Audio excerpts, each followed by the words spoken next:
Erev Tov et Chodesh Tov Beshem Hashem Naaseh Venatzliach en ce dimanche soir 2 janvier et Rosh Chodesh du mois de Shvat Chaim Tovim Shalom Shiur acheté par Coralie Teboul pour la Refoua Shlema de son fils Ayakar Chaim Yehuda Michael Ben Miriam Anna El Narefanelo. Que le mérite de cette étude Tavo Ba'ado Be'ezrat Hashem Bachlama Meira Urfoua Shlema Arichut Yamim Ba'alakol Yirat Shamayim Be'ezrat Hashem Itbarach. On commence tout de suite ce shiur très sympathique sur une grande question qui va d'ailleurs être, je dirais, la première fête juive, la fête de Pessah. Quel rapport avec la paracha de Bo?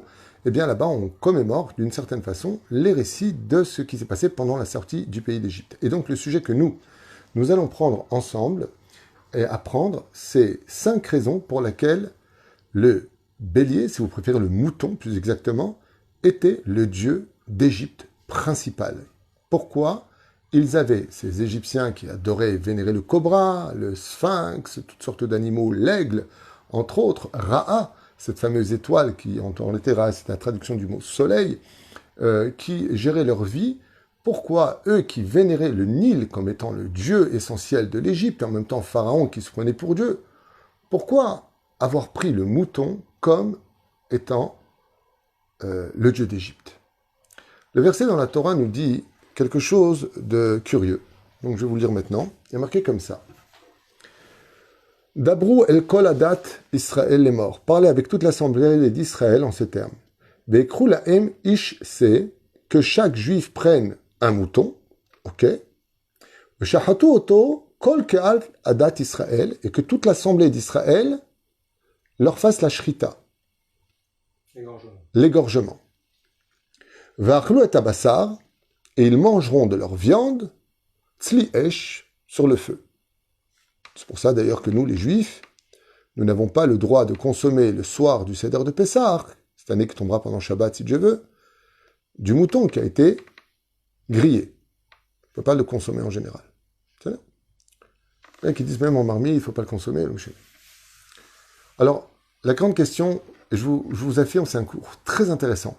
Pour ceux qui aiment étudier la Torah, ce n'est pas spécialement du moussard, mais c'est très très intéressant de comprendre le rôle du mouton chez les Égyptiens, qui va être l'animal commémoratif de la sortie d'Égypte, puisque l'agneau pascal, le fameux corban principal de l'année juif, pour lequel nous avons, dans le cas où on n'a pas pu le sacrifier parce qu'on était trop loin, ou parce qu'on était encore impur, pour X raisons, Pessah Sheni. Bonne manière de découvrir ensemble qu'est-ce que nos Chachamim nous livrent sur l'extraordinaire secret du mouton. Be'ezrat Hashem Itbarach. Azbo Tirou, Katouf Kacha. Premièrement, Amitzrim ayu bekiim gdolim bechokhmot hamazalot. Il faut savoir que les Égyptiens étaient des personnes extrêmement savantes en ce qui concerne le mazal de l'homme, la destinée, lire dans les étoiles et tout ce qui s'ensuit. Ils étaient spécialisés dans ce domaine. Vayu yod'im shamalach hamimune alehem bashamayim, et que l'ange qui dirigeait l'abondance de l'Égypte, le bien-être de l'Égypte, n'était autre Tsorato qu'Etsurat Talé. C'est-à-dire que les Égyptiens qui pratiquaient la sorcellerie, qui adoraient regarder Madame Soleil dans le monde des étoiles, savaient que l'ange qui dirige le Shefa, l'abondance de l'Égypte, ne s'appelait pas Talé, ne s'appelait pas mouton, mais qu'il avait une forme de mouton. C'est-à-dire que s'ils devaient le reproduire en figurine, ça aurait ressemblé à un mouton. Et c'est ce qu'ils ont constaté. Veu roche le chol amazalot betzadatuma. Car le mouton, cette forme-là, il est le premier des 12 mazalot, des 12 signes astrologiques de l'impureté, et non pas de la pureté. Misitra achara. C'est pour cela d'ailleurs que nous, en hébreu, on n'appelle pas les mois par le nom des animaux. Sagittaire, Scorpion, on ne dit pas ça. Qu'est-ce qu'on dit? Premier mois, deuxième mois, on donne des chiffres au mois. Par contre, eux, ils donnaient des animaux au mois. Veikar kocho vishlitato bechodesh Nissan. Et à quel moment en Égypte le bélier était au summum de son abondance et qu'il brillait au niveau de son étoile, c'est-à-dire que les Égyptiens étaient capables de s'enrichir plus que jamais, de réussir leurs affaires, de retrouver la santé, et de, d'Afka pendant le mois de Nissan, mois où se révélait dans l'astrologie le mouton. Ce qui fait que les Égyptiens vénéraient la fête du mouton et que, comme on le verra plus tard, Ve'eminu shekocho bal ha'em ha'osher ve'hashefa, et donc avait créé des temples pour le dieu mouton, parce qu'il savait que le porte-monnaie duquel ils pouvaient s'enrichir, gagner les guerres, gagner toutes les conquêtes de leur vie, venait du mouton. Ve'eminu shekocho. Ve'lachen hayu avdim et atale betor elil v'avoda zara. Comme l'explique le Shla Kadosh, et c'est la raison pour laquelle eux qui adoraient les richesses de ce monde, eh bien, vénéraient le mouton, car dans l'astrologie des mondes d'en haut, ils avaient constaté que l'ange qui dirige avait bizarrement la forme d'un mouton. Deuxième explication, qui vaut vraiment le détour, écoutez bien. Amitrim ayu ovdim et atale gashmi shebaaretz. Au sage de nous dire que dans l'Ikut Reuveni, il dit sachez que les moutons, comme par exemple aujourd'hui en Inde, ils vénèrent les vaches. On ne tue pas une vache en Inde, parce que là-bas se réincarneraient les âmes de leurs défunts. Eh bien, les moutons étaient réellement considérés comme des dieux. Combien les gens peuvent être bêtes. Les od et les siman qui mazal tale shekenegdo v'ashamaim ou ael shelahem. Car tout comme dans le ciel, le mazal qui dirige le mois de Nissan, le mois d'avril, si vous préférez le mois du Aviv, c'est le mouton qui représente l'abondance. Et ce n'est pas minastam que les Juifs se sont enrichis pendant le mois de Nissan, puisque nous sommes sortis au mois de Nissan avec non seulement le Rechouch Gadol de l'Égypte, c'est-à-dire toute la richesse d'Égypte, mais le 22 du mois de Nissan, nous avons eu Bizatayam, c'est-à-dire que les chars qui nous ont poursuivis dans la mer Rouge, pendant le mois de Nissan, ont apporté tous les diamants et l'or d'Égypte qui sont arrivés jusqu'au rivage. Donc effectivement, le mois de Nissan est un mois où on peut s'enrichir, c'est le Rosh Chodesh, entre guillemets, de la Parnassa. Et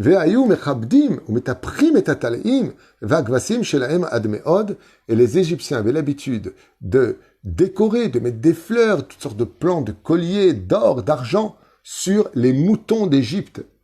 Et donc ils avaient l'habitude, vous avez bien compris pourquoi ils détestaient les Juifs, parce que les Juifs de métier étaient essentiellement des bergers, qui eux par contre dirigeaient les moutons, parce qu'Israël est au-dessus du Mazal. Et les Égyptiens haïssaient les Juifs, parce qu'ils nous voyaient donner des petits coups de bâton sur leurs petits moutons, pour les diriger, et les chiens en train d'aboyer pour les réunir. Les Égyptiens qui vénéraient le mouton ont vu une insulte aux dieux égyptiens. Écoutez ce chidouche très peu enseigné de Elkut Shimoni, qui dit comme ça, que les sorciers d'Égypte, comme ils vénéraient moutons, qui se mettaient automatiquement à parler, vaya mégalé la m atidote. Ce qui fait que les Égyptiens, quand ils voulaient savoir l'avenir, quand ils voulaient savoir des choses, ils prenaient le mouton, ils faisaient des sacrifices devant le mouton, ils faisaient des incantations, invitant les démons à posséder le corps des moutons, pour qu'à travers le des moutons se dévoile l'avenir de l'Égypte. Ce qui fait que beaucoup d'Égyptiens étaient persuadés que leur mouton n'était pas un vrai mouton. Troisième explication. Vous savez tout ça? Il a fait, Nachon. Akadosh Baruch Hu tziva et ben Israël shikru tlaim vikshiru otan mimitotehem.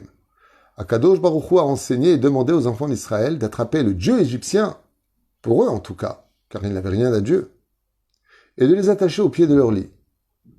Vekach yachniu, c'est ce qu'on appelle le Shabbat Agadol, et amalach shel Mitzraim. Et étant donné que l'Égypte était gérée par un ange qui ressemblait à un mouton, le fait de l'avoir humilié et attaché au pied du lit et au pied des Hébreux a fait tomber l'orgueil de l'ange de l'Égypte qui a perdu toute sa force. Et donc l'Égypte n'a pas pu se relever. C'est Tsurato Tsurat Talé. Ve'asuzot Israël be Shabbat Agadol. Et ça s'est passé pendant le Shabbat Agadol, le Shabbat qui précède la sortie d'Égypte. Ki bayom hazeh nitpas tachat yadam asar Agadol shel Mitzraim. Et pourquoi le Shabbat Agadol est un moment si important? Parce qu'avant de gagner une guerre contre un ennemi sur terre, il faut d'abord gagner l'ennemi qui dirige dans le monde d'en haut, la nation qui est ton ennemi. C'est pour ça que les Hébreux ont l'habitude, avant de sortir en guerre, de faire le maximum de mitzvot. Comme le dit la Gemara dans Makot, quand un soldat partait en guerre, on faisait rentrer tout de suite un Bachou Yeshiva en Yeshiva pour que l'étude de la Torah protège le soldat sur le front. Et la reine, nous, on fait des mitzvot au se shalom bim rumav, ou berachamav yaseh shalom alenu. Parce que pour gagner une guerre et gagner le shalom sur terre, il faut d'abord calmer les anges qui se battent dans le monde d'en haut. Gabriel, Uriel, Michaël, Raphaël, tous les anges d'Israël rentrent en guerre contre les anges des nations du monde. Et donc, qu'est-ce qu'on a fait? Dieu nous a dit, prenez donc le mouton des Égyptiens et attachez-le. De cette façon-là, vous aurez aussi attaché leur divinité dans le ciel, qui en réalité était représentée par les forces du mal, bien sûr. Quatrième explication sur les 5, donc encore 2 à partager ensemble, de Bouchidushim, Be'ezrat Hashem, pour sa refouach lema. Akadosh Baruch Hu tzivat ben Israël, lishrot et atale, ou bekach levatel et haimuna shebekocho. Et quand on a affaire à une personne que l'on prétend être Dieu, s'il n'est même pas capable de se défendre lui-même, s'il n'est pas capable de sauver sa propre vie, comment il va sauver la mienne? Ainsi donc, un petit peu stupide, toutes ces religions qui vénèrent des dieux qui sont morts. Et s'il a pas pu se sauver, comment tu veux qu'il te sauve? Réfléchis un petit peu, comme a dit Abraham Avinu, à propos de son père qui avait une très belle boutique d'Avodazara, plein de statues. Abraham Avinu, qu'est-ce qu'il a fait? Dit le Midrash, il a pris du riz, il y en a qui disent du couscous, peu importe, il l'a jeté partout, dans tout le magasin, et avec une masse, il a cassé toutes les statues, sauf une, la grande statue. Quand son père est arrivé et qu'il a vu toute sa marchandise cassée, il a dit, mais qu'est-ce qui s'est passé ici? Qui a cassé les statues? Qui a cassé toutes ces statues? Il s'est mis à crier. Abraham Avinu lui a dit, bah écoute, papa, faut pas m'en vouloir. Maman m'a fait un plat, je suis rentré pour le manger, et la grande statue, elle m'a dit, moi aussi, je voudrais bien manger. Alors je lui ai donné, et quand les autres, ils ont vu que la grande statue, elle mangeait, ils ont dit, et pourquoi pas nous? Ils se sont tapés, qu'est-ce qu'a fait la grande statue? Elle est partie prendre la masse qui était de l'autre côté de la boutique, elle est rentrée dedans, et elle les a tous cassés. Et son père lui dit, tu me prends pour un mouton, quoi. Depuis quand une statue, ça parle, ça bouge, ça fait quoi que ce soit? Il lui dit, je comprends pas, papa. Tu n'arrêtes pas de dire aux clients que tu as des dieux qui les protégeraient de tout, alors qu'ils n'ont même pas été capables d'être protégés d'un enfant. C'est moi qui les ai cassés. Ainsi, il dit à Kadosh Baruch Hu, allez prendre les moutons et faites-lui la shrita. Ce sera le Korban Pessah. Pour que les Égyptiens constatent comment vous pouvez vénérer un animal qui n'est même pas capable de se protéger lui-même. Comment vous voulez qu'il vous protège? Comment vous voulez que celui soit lui qui vous amène à Parnassa? Comment elle marche votre tête? Pour réinstaurer la Emouna, et surtout pour remettre la Emouna là où il le fallait. Vegam tziva shizrekud bedamo ala mashkof be ezrat ezov. Donc il y avait une petite plante, toute petite plante, et devait mettre le sang du mouton sur les frontaux. De là est venue la mitzvah de la mezouza. Shehu tzemach namuch meod, obekar vivazu beshvilu et ailil shem Mitzrayim. Pourquoi d'afka le ezov? Parce que c'est une toute petite plante, pour montrer que le sang de l'animal n'a pas plus de valeur qu'une petite plante dans la nature. Ainsi donc l'humilier. Et la mitzvah de ne pas casser les os, c'est qu'une fois que vous aurez dépecé l'animal de sa viande, jetez les ossements, a dit à Kadosh Baruch Hu aux enfants d'Israël, des animaux sans les casser, dans la rue. Pourquoi? Pour que les Égyptiens constatent les ossements des moutons. Et que ce qui reste de leur Dieu, c'est juste des os. Ou Bezé Bizayon Gadol Mitzrayim, comme l'enseigne le livre Tzror Amor, à propos d'un parachat Bo, afin que les Égyptiens reconnaissent qu'ils se sont trompés d'adresse. Et ainsi ce sera à la fin des temps, quand viendra le Géoula Be'ezrat Hashem Yitbarach. Tout disparaîtra, sauf la vérité. 5e explication, qui n'est pas des moindres, qui dit comme ça.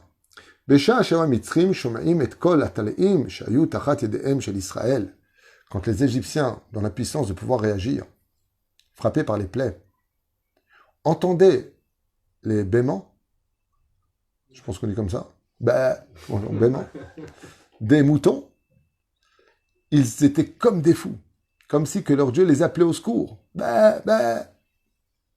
rentraient dans une grande panique. Écoutez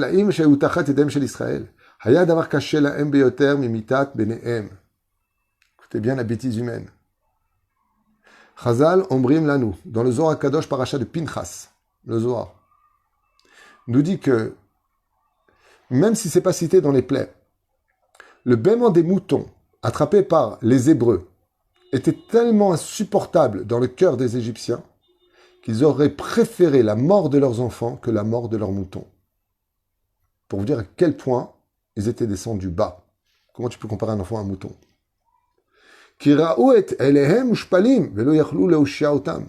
car ils se voyaient dans l'impuissance de pouvoir réagir et voulaient sauver leurs moutons. Ulvasov tsalou Israël et otam atlaim ba'esh. Et le coup fatal fut donné quand les Hébreux en firent du michui sous les yeux des Égyptiens. Des bonnes côtelettes d'agneau. Et pourquoi Dieu il a dit de faire des michui? C'est bizarre cette situation de mettre le mouton sur le feu, et si j'ai envie d'en faire un ragoût. Il dit non, parce qu'il y a marqué, tout ce qui touche à l'idolâtrie, tu le jetteras dans le feu. Et pourquoi depuis on a minag, donc de brûler ce fameux mouton? Tout simplement parce que, comme c'était une avodazara pour les Égyptiens, il fallait le jeter au feu. Donc on a fait à la hache. On a fait. Kitoavat Hashem Elokechaou, car c'est une abomination aux yeux d'Hachem que des hommes vénèrent chas v'shalom des animaux. Vayat ale nitzla ba'esh, u'shrou kafuf klape mata, bebizayon gadol, et ça a été pour eux une brûlure intérieure. Laquelle? C'est qu'ils ont perdu l'espoir. Et ainsi donc, ça se passera à la fin des temps, quand le Melech HaMashiach va se dévoiler dans le monde. La première chose qu'il va détruire, c'est toutes les maisons d'une fausse adresse qui soi-disant représentait Hachem. Et ainsi donc, quand les gens vont voir que leur idéologie, que leur Dieu, comme le Nil qui a été frappé par le sang, comme si qu'on avait rentré une espèce d'épée à l'intérieur du cœur de ce Nil qui va dégager du sang si épais et si puissant que tous les poissons en mourront. De la même façon, ça finit avec la mort d'un autre Dieu, celui du mouton égyptien, celui du bélier égyptien qui était vénéré. Alors, bien sûr, vous savez que le mouton, il a une particularité, c'est que c'est un animal cachère, c'est un animal humble, c'est un animal dont tous les membres ont une fonction pour l'humanité. Avec sa laine, on fait des vêtements, Baruch Hashem. Avec ses boyaux, on fait des cordes de guitare, de violon, de harpe et autres, même pour les arcs. Avec sa viande, on donne à manger. Et c'est un animal qui représente le peuple d'Israël. Comme c'est marqué Ra'aya Mehemna. Comment est appelé Moshe Rabbeinu, le berger? Parce que le peuple d'Israël, même si il semble brouter dans la vie, tout est utile, c'est un juif. Rien que parce qu'il est le fils d'Hachem.